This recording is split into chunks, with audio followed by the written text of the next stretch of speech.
Alright, Schlockmeister fans, another re-review from my previous channel. It's called Robot Holocaust. Let's check it out.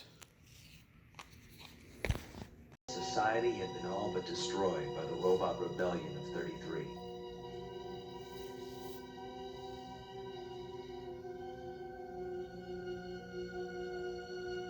When the robots had turned on their masters by the billions, the ensuing chaos had led to a radiation spill far more deadly than any nuclear warfare. Robot Holocaust.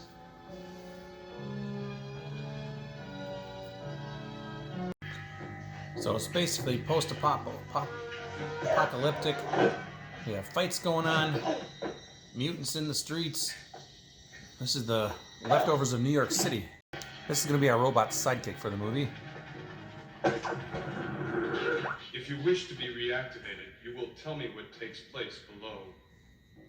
I will give you a 5-second activation to respond. What is the reason for these contests? The two most powerful athletes must fight until one of them dies. The transport then takes the winner to the power station for his reward. This lovely lady is Valeria. She's kind of like the sidekick of the Dark One. What troubles you, Valeria? Something's wrong. I can sense it. Go to the crystal.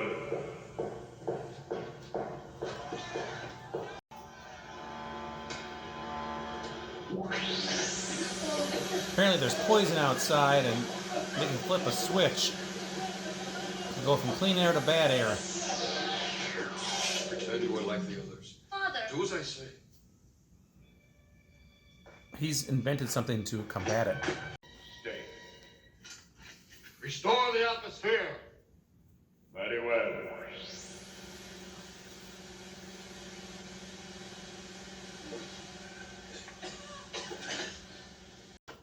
They immediately kidnap him. He's a scientist who invented this thing that helps them breathe even in the poison. Can't have that. And that's his daughter.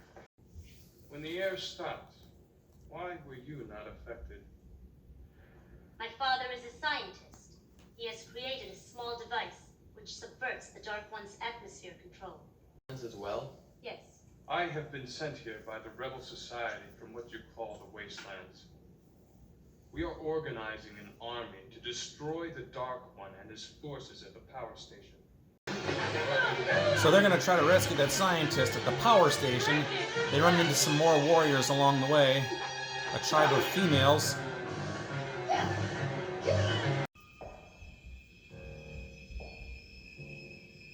Deep in the power station lies the pleasure machine, a reward to those who loyally serve the Dark One. What exactly is the pleasure machine? I don't know, but it's a pleasure watching her take her top off to get into it.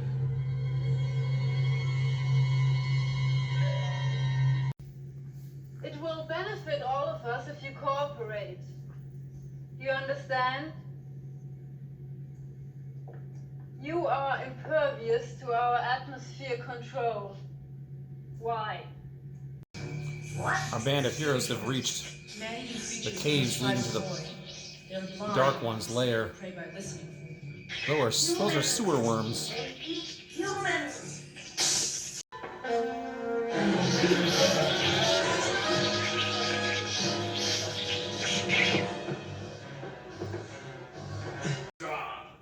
What power have you used?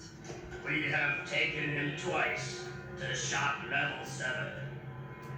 7. He's to be reckoned with.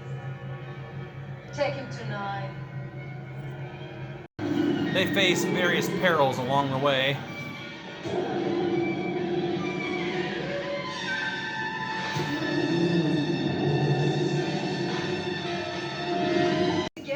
Valeria is constantly getting scolded for failing to stop the problem.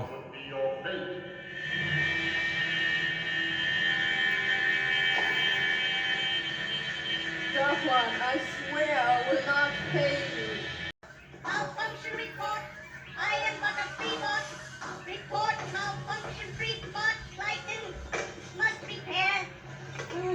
I will go over. The Dark One has some robot soldiers to go after them.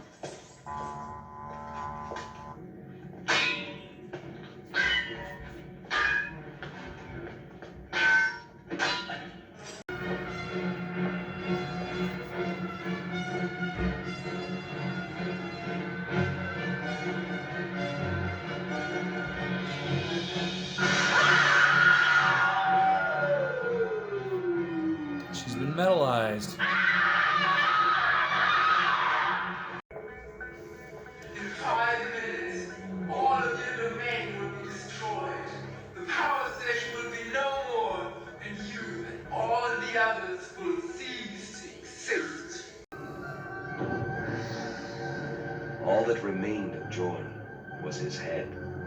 The rest of his body was completely engulfed by the Dark One. They turned him into Jello. And now it is time to show the air slaves what their treachery has earned them. We no longer need them. With the knowledge of John and his daughter, we can power the station from within. The time has come for all of them to die. So she flips the switch and turns off the atmosphere so they all start to choke. Although this guy can't be Not again. Come on. affected by that.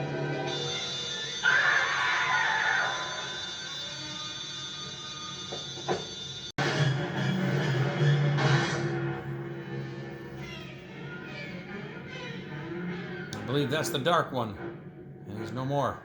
Teacher, I'm as good as dead. No, Neo. We can rule Terra together. Don't do it. Don't do it.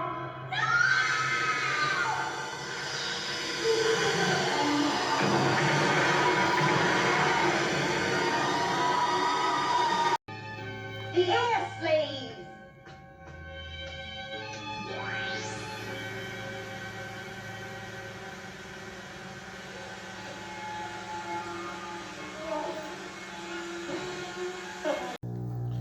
Her father's dead, but everything else seems to be fine now, and that's pretty much our movie.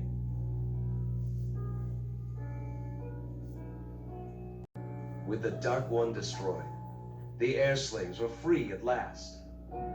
Neo returned to his people to bring them to the last city. Together, they would rebuild New Terra. All right, let's talk about this movie, Robot Holocaust. This is a movie that I rented and copied. Had on a beta tape back in 1985, 86 maybe. It was a new release. Showed up on the new release wall. I rented it. I didn't think much of it at the time. Seen it a couple times since then, and I still don't think a whole hell of a lot of it. It's it came up by Wizard Video. It was a post-apocalyptic type thing.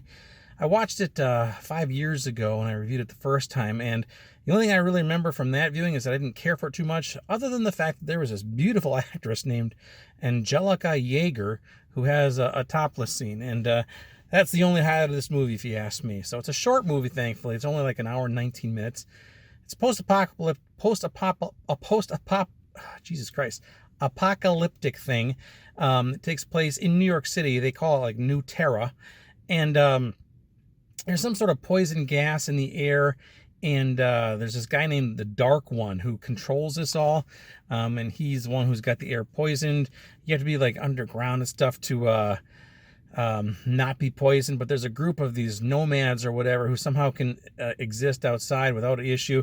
And there's this scientist guy named Jorn who has created some sort of device that allows them to live and breathe even in the poisoned air.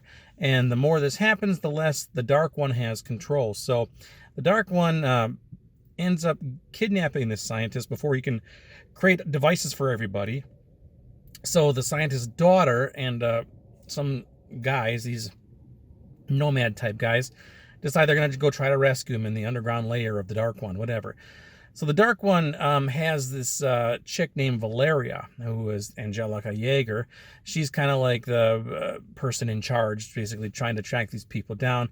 And then she has robots that she can use. Now, on the outside world there, again, this band is coming together to try to rescue his father. They have a robot, like sidekick, that's helping them too, kind of like a C-3PO type guy. And ultimately, the rest of the movie, they're just trying to get in there. They occasionally have skirmishes, fights with other people, mutants, this sort of thing, weird creatures. They eventually get down to these tunnels. Valeria has this pleasure machine where we see her big boobs. Very nice scene. And then there's, I don't know, they just eventually get down there. Valeria gets all burned. They've turned Jorn into some giant jello type creature. And then the daughter with this guy, they end up shooting this thing and they die. Basically, they kill all the bad guys, and something is done so that the air is now clean and they can all live and breathe happily ever after, and that's our movie. So anyway, that's Robot Holocaust. Now again, this was put up by Wizard Video. They put out a lot of this kind of stuff. A lot of it was crap. Some of it was okay. Around that time, 85, 86, they were in those big boxes, videotape boxes. I'm not sure if I have this on VHS or not, on a pure cord tape or not. This movie wasn't actually available on DVD until recently. This Blu-ray here, put out by Scorpion, maybe about a year and a half ago or so. But prior to that, it wasn't available. I had burned a copy onto a DVD-R.